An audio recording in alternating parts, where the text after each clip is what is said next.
Indah berbalam, si awan petang, berarak di celah pepohon ara. Pemanis kalam, selamat datang, awal bismillah pembuka bicara. Bismillahirrahmanirrahim. Assalamualaikum warahmatullahi wabarakatuh. Kepada para hadirin yang dihormati dan dikasihi sekalian, Alhamdulillahirrabbilalamin.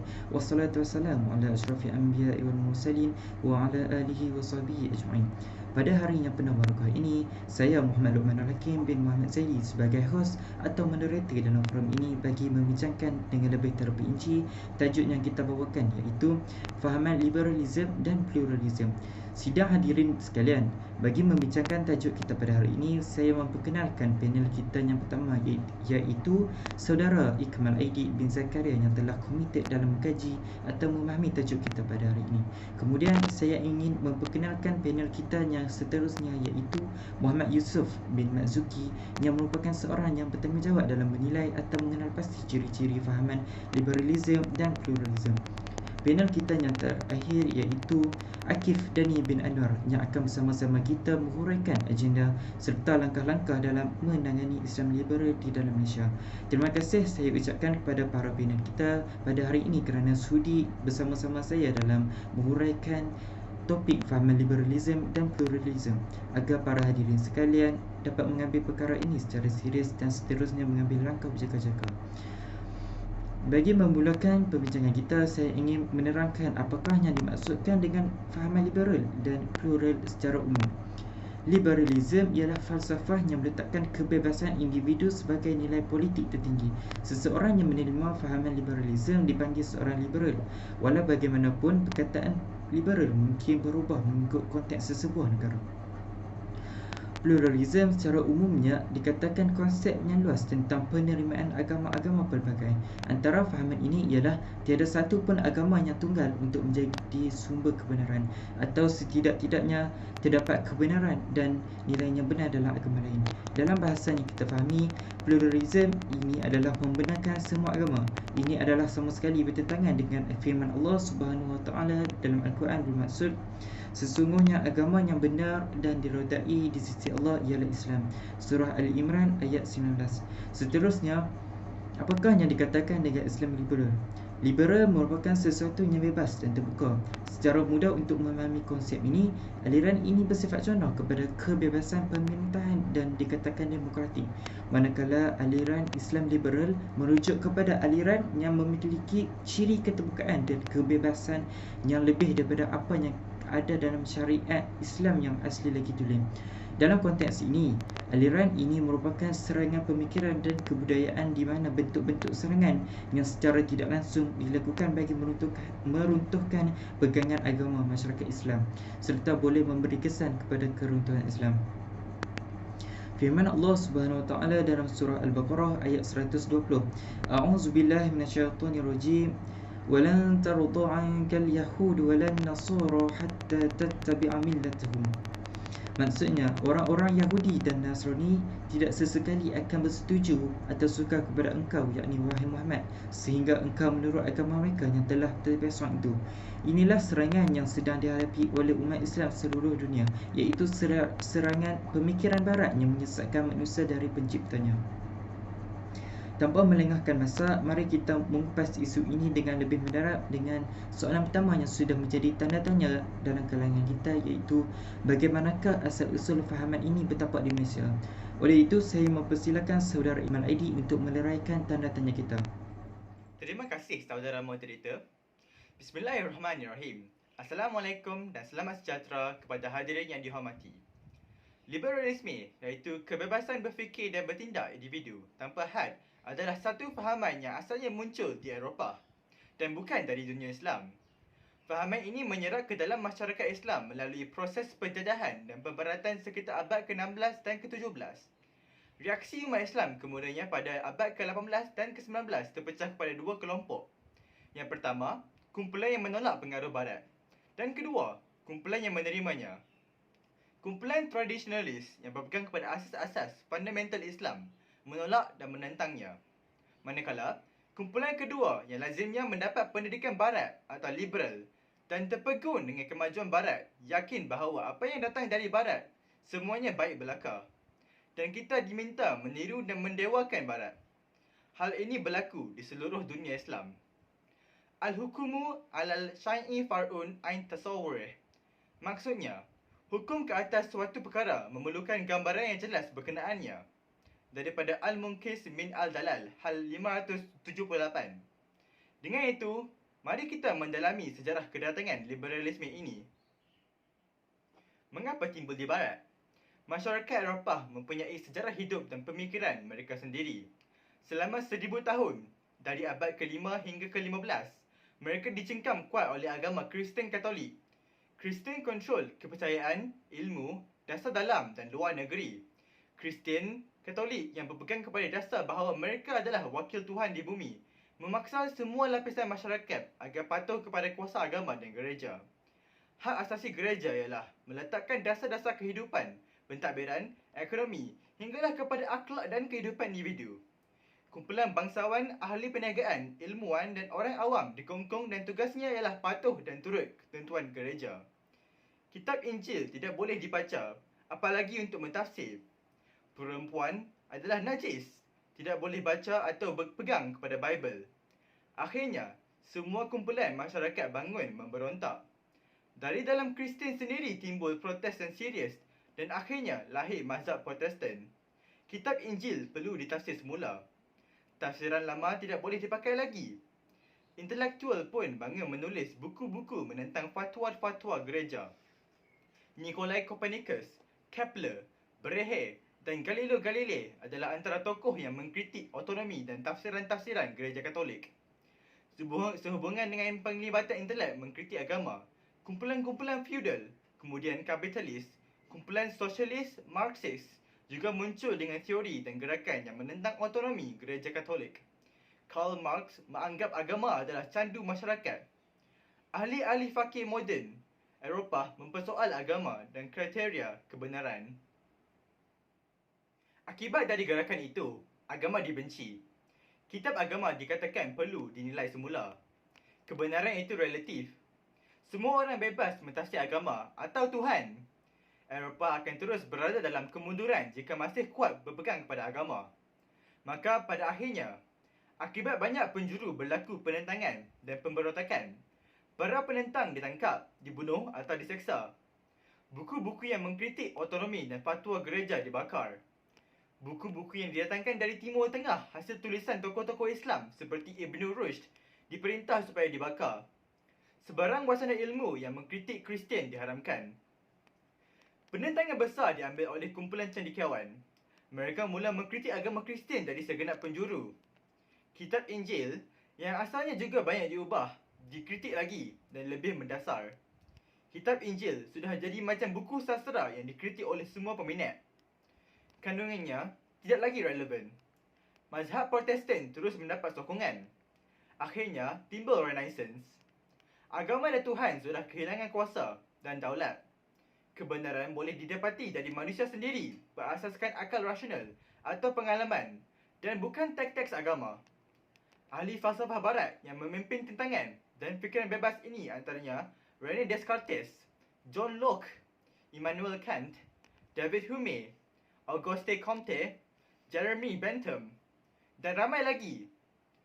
Terdapat 3 jenis fikiran-fikiran asas yang diperjuang oleh pemikir-pemikir ini. Pertama, Tuhan itu tidak wujud atau diragui kewujudannya.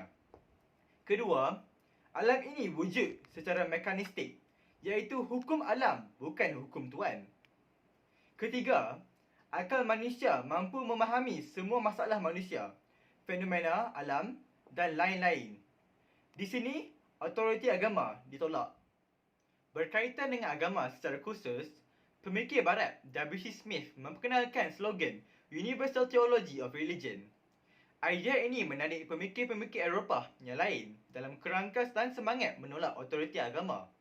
Muncul John Hick dan Hans Kung, tokoh pemikir barat sekular, dan terus mempopularkan gagasan ini. Gagasan ini memperjuangkan bahawa semua agama boleh diterima dan benar, sebab tujuannya adalah satu. Hanya jalannya sahaja berlainan. Maka, popularlah pluralisme. Tuhan cipta banyak agama menuntut mereka untuk kepentingan berbagai bangsa di pelbagai zaman dan wilayah. semua ajaran betul dan semua orang boleh sampai kepada Tuhan dengan mengikut jalan manapun.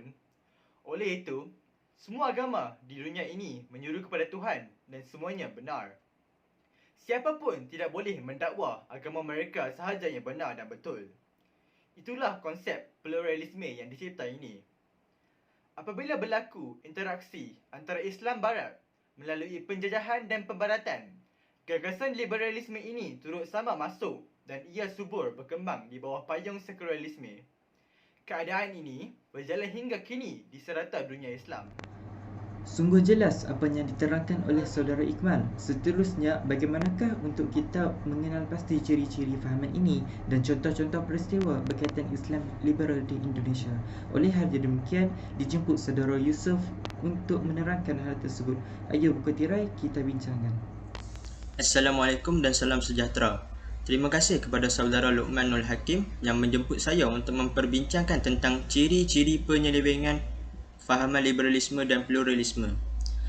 Antara ciri tersebut ialah: yang pertama, berpegang kepada konsep pluralisme; yang kedua, akal manusia adalah wahyu; yang ketiga, meragui ketulinan Al-Quran; yang keempat, mempersoalkan metodologi pentafsiran Al-Quran dan Al-Hadis; yang seterusnya, menggesa tafsiran baru Al-Quran dalam konsep ibadat; dan yang keenam, mempertikaikan kriteria dan akhlak kenabian; dan yang terakhir, menolak ilmu-ilmu yang telah diciptakan oleh Allah Subhanahu wa taala. Bagi menjelaskan lagi perkara ini, saya akan membuat sedikit penerangan tentang ciri-ciri yang disebutkan tadi. Ciri yang pertama ialah mereka berpegang kepada konsep pluralisme. Konsep pluralisme adalah menjadi pegangan utama dalam aliran pemikiran liberal. Pluralisme agama berpendirian bahawa setiap agama mempunyai konsep, persepsi dan respon yang tersendiri terhadap realiti yang agung, iaitu ultimate reality. Bagi pendapat mereka, semua agama adalah sama tarafnya merujuk kepada realiti yang agung. Selain itu, mereka juga menganggap bahawa akal manusia adalah wahyu. Aliran ini membahagi wahyu kepada dua kategori, iaitu wahyu yang bertulis dan wahyu yang tidak bertulis. Wahyu bertulis adalah Al-Quran dan ia adalah teks semata-mata. Wahyu tidak bertulis pula ialah akal manusia, dan akal manusia yang sebenarnya menghidupkan teks Al-Quran berdasarkan tujuan serta konteks suasana zaman. Di samping itu, fahaman ini juga meragui ketulinan Al-Quran.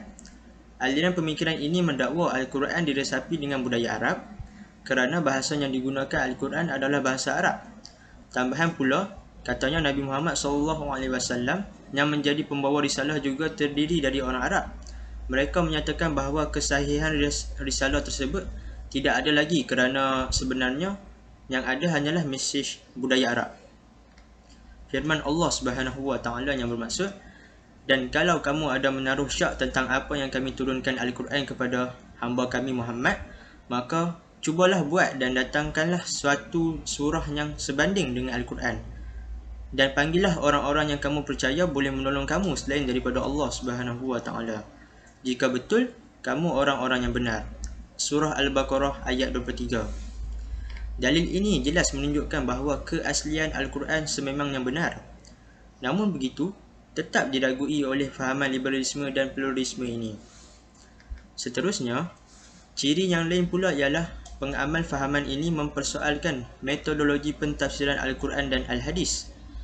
Aliran pemikiran ini mempersoalkan cara atau metodologi pentafsiran Al-Quran yang diguna pakai kini. Dengan slogan membuka dan membebaskan tafsiran Al-Quran, aliran pemikiran ini menggunakan pendekatan takwilan sendiri terhadap beberapa ajaran Al-Quran yang jauh berbeza dengan pandangan Ahli Sunnah wal Jamaah.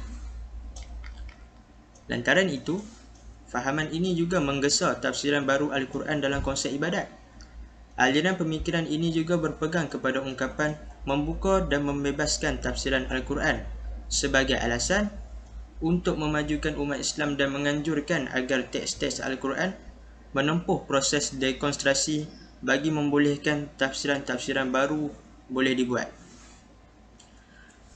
Terdapat juga yang mempertikaikan kriteria dan akhlak kenabian. Aliran pemikiran ini secara sinis mengkritik sifat nubuwah yang dimiliki oleh Rasulullah SAW dengan mengatakan ia tidak lain hanyalah sebagai kemampuan kepimpinan seorang manusia ke atas manusia yang lain, iaitu leadership value. Justru, sesiapa pun boleh mempunyai sifat nubuwah tersebut untuk memimpin manusia ke arah ciri-ciri yang baik. Malah, mukjizat seperti peristiwa Isra' dan Mi'raj dianggap sebagai bahan cerita yang sengaja diperbesarkan, iaitu exaggeration oleh pengikut baginda yang taksub, sedangkan ia hanyalah sekadar mimpi yang tidak terjadi di alam realiti. Akhir sekali, mereka menolak ilmu-ilmu Islam yang telah diciptakan oleh Allah SWT. Ilmu-ilmu Islam seperti usul al-tafsir, usul al-fiqh, usul al-hadis, al-jarah wala ta'dil dan sebagainya yang telah secara ijma' diterima sebagai metod dalam disiplin ilmu, telah dikritik oleh aliran pemikiran ini sebagai buatan manusia. Penentuan hukum yang telah qat'i dan hukum yang tidak qat'i menurut mereka perlu dinilai semula dalam usaha merealisasikan konsep membuka dan membebaskan Islam melalui tafsiran semula ajaran Islam. Sudah terang lagi bersuluh apa yang dihuraikan oleh saudara Yusuf sebentar tadi.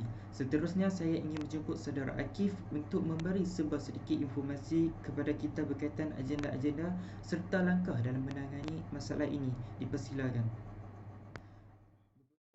Assalamualaikum dan salam sejahtera. Terima kasih kepada saudara Luqman Hakim kerana memberi peluang kepada saya untuk mengulaskan tentang agenda-agenda liberalisme dan pluralisme serta langkah-langkah untuk mengatasinya. Terdapat beberapa agenda di negara kita.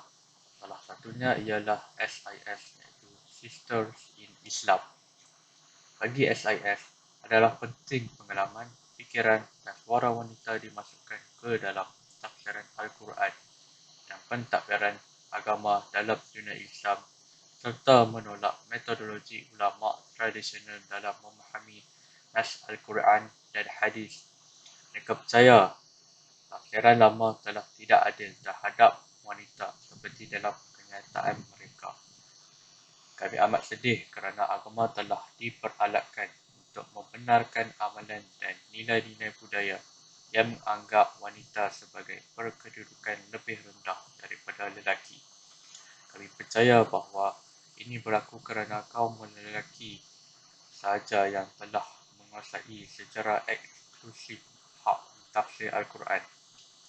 Selain itu, SIS juga kekal dengan pendiriannya menentang pelaksanaan hukum hudud di Malaysia atas alasan ia tidak akan membawa keadilan kepada kaum wanita. Pengarah eksklusif Sis Ratna Osman berkata pihaknya kekal dengan pendiriannya diputuskan sejak 1993. Menurut beliau, SIS menentang perundangan itu kerana ia akan menafikan hak kaum wanita selain bertentangan dengan perlembagaan persekutuan dan melanggar jaminan perlembagaan yang diperuntukkan. SIS percaya bahawa masyarakat perlu dikawal selia-selari dengan prinsip kesaksamaan, keadilan dan maruah dan bukannya menerusi penghatisannya dengan hukuman kejam dan keras. Beliau juga berkata, meskipun pindaan telah dibuat untuk membenarkan bukti situasi, masih wujud kekeliruan dan pindaan tidak mencukupi dan keseluruhan undang-undang ini kekal sesuatu yang tidak adil. Oleh itu, SIS mahu menekankan pendiriannya bahawa undang-undang hudud tidak berperlembagaan dan tidak boleh dilaksanakan di negara ini yang melanggar prinsip-prinsip universal hak asasi manusia dan diskriminasi ke arah kaum wanita. Agenda yang kedua pula ialah Komanggo, iaitu Coalition of Malaysia NGO yang diangkutai oleh 54 pertubuhan bukan kerajaan. Gabungan ini memperjuangkan hak-hak yang menyeleweng daripada agama Islam. Komanggo telah menghantar laporan kepada Majlis Hak Asasi Manusia HRC Pertubuhan Bangsa-Bangsa Bersatu PBB bagi tujuan semakan berkala sejagat UPR di Geneva, Switzerland pada 24 Oktober 2013 dengan mengemukakan 13 tuntutan antara lain hak kebebasan beragama beriktirafan terutamanya terhadap LGBT, kesaksamaan dan sebagainya. Beberapa bulan yang lalu, heboh seluruh negara berkenaan tuntutan penggunaan kalimah Allah. Apakah maksamat mereka sebenarnya? Kenapa isu ini timbul? Tidak lain, ia juga merupakan taktik untuk mengelirukan umat Islam yang lemah perkenangan agama. Jalan yang ketiga pula ialah gerakan anti-hadis. Golongan tersebut aktif dalam menganjurkan pelbagai bentuk seminar dan forum. Terbaru, sebuah seminar bertajuk Seminar Pemikiran Kasim Ahmad untuk Penilaian yang telah diadakan pada 15 hingga 16 Februari 2014. Antara kenyataan daripada pembentang kertas kerja yang menyentuh kaitan agama ialah mempertikaikan dua kalimah syahadah dengan menganggap syahadah yang kedua sebagai mendewa-dewakan Nabi Muhammad SAW. Yang kedua, mempertikaikan rambut sebagai aurat wanita dan memperlekehkan wanita yang berhijab. Yang ketiga, mempertikaikan kredibiliti ulama dan menamakan ulama sebagai kasta paderi. Yang keempat, hadis sebagai sumber hukum dan menuduh Imam Syafi'i yang memulakan doktrin baru dengan menyatakan hadis sebagai satu sumber hukum sama seperti Al-Quran. Dan yang terakhir ialah mentafsirkan semula Al-Quran berdasarkan logik semata-mata dan menolak tafsiran ulama. Seterusnya ialah langkah-langkah untuk mengatasi liberalisme dan pluralisme. Antaranya ialah respon pemimpin di media. Titah Seri Paduka Baginda Yang di-Pertuan Agong dan Tuli Yang Maha Mulia Sultan Ketua Agama Islam Sultan Selangor bertitah penggunaan kalimah Allah dalam Bible dan juga penerbitannya dalam akhbar mingguan The Herald versi bahasa Melayu perlu diperhatikan serta-merta. Semua rakyat negeri Selangor khasnya perlu menghormati dan mematuhi keputusan yang dibuat oleh Musyawarah Jawatan Kuasa Fatwa Kebangsaan, Jawatan Kuasa Negeri Selangor, Undang-Undang serta keputusan sebulat suara oleh Mahkamah Rayuan pada 14 Oktober 2013. Langkah yang kedua ialah komitmen dan ketegasan kerajaan. Yang amat berbahagia Perdana Menteri semasa berucap pada Majlis Pelancaran Buku Agenda Islam dalam Transformasi Negara pada 25 Jun 2012 di PWTC menegaskan bahawa sebarang budaya songsang seperti LGBT serta pemikiran menyeleweng seperti pahaman liberalisme dan pluralisme tidak mendapat tempat di negara ini dan akan ditentang. Tiada sebarang kompromi berhubung soal akidah, ibadah, muamalat dan akhlak. Sekian sahaja daripada saya. Seterusnya saya menyerahkan pembicaraan ini kepada Saudara Luqman Hakim. Sekian, terima kasih. Beberapa fatwa telah dikeluarkan oleh Jabatan Agama Islam. Oleh itu, saya mempersilakan Saudara Yusuf bagi membentangkan fatwa-fatwa tersebut supaya dapat kita menelusuri dengan lebih mendalam.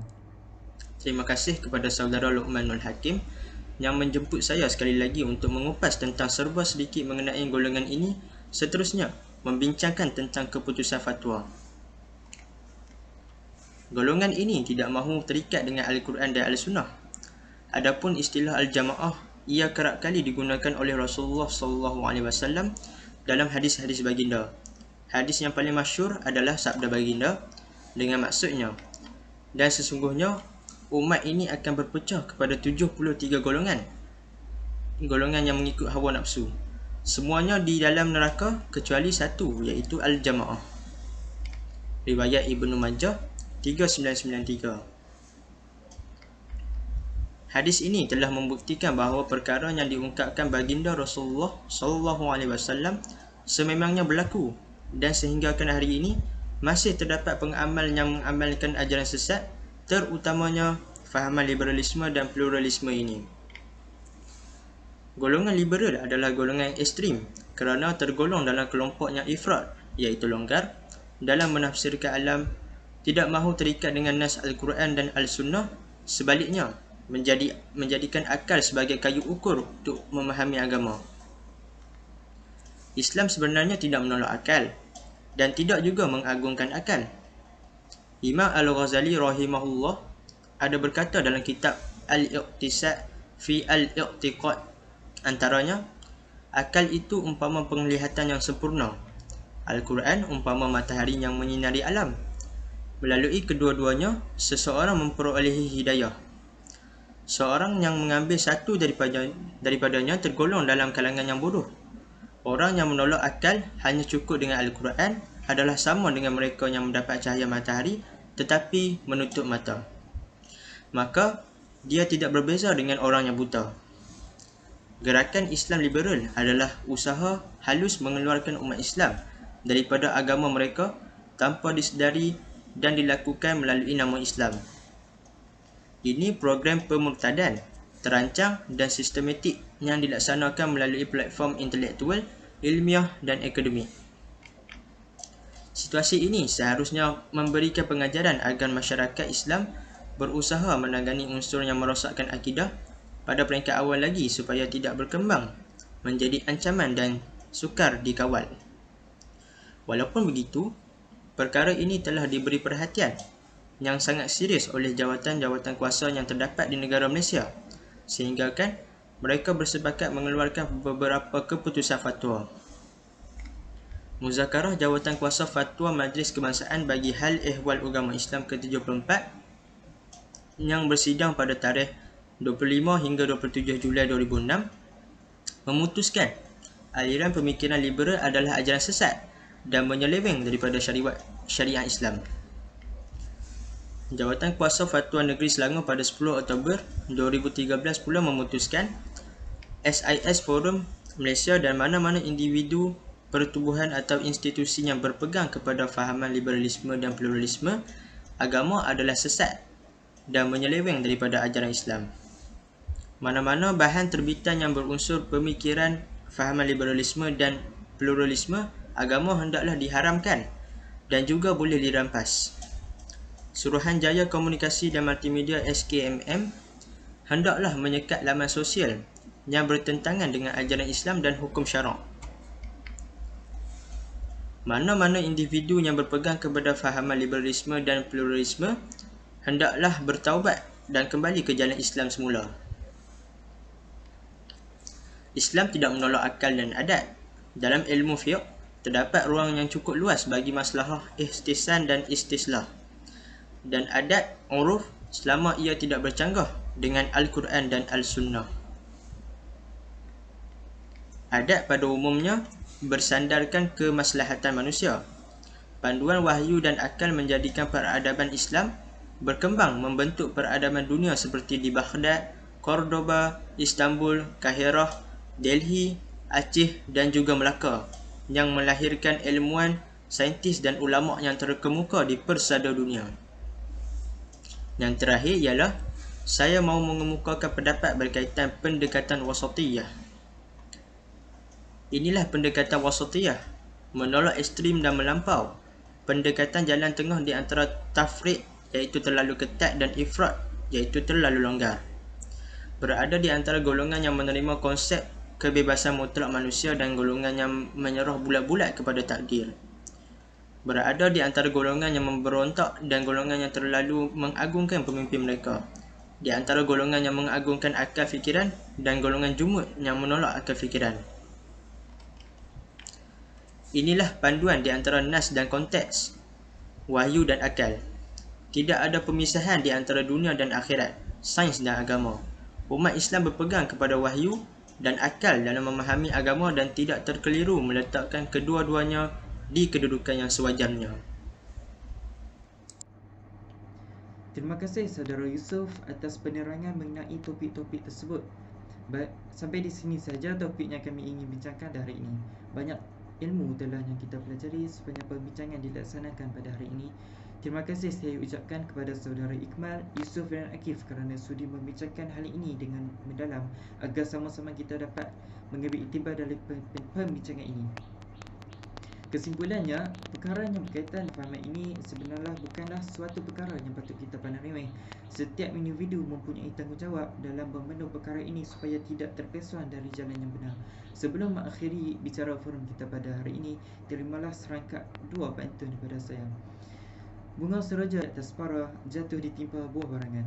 Andai kata tersilap bicara, kemaafan juga kami pohonkan. Sesungguhnya yang baik itu datang dari Yang Maha Pencipta, dan yang kurang itu datang dari kelemahan kami sendiri. Wabillahi taufiq wa hidayah. Wassalamualaikum warahmatullahi wabarakatuh.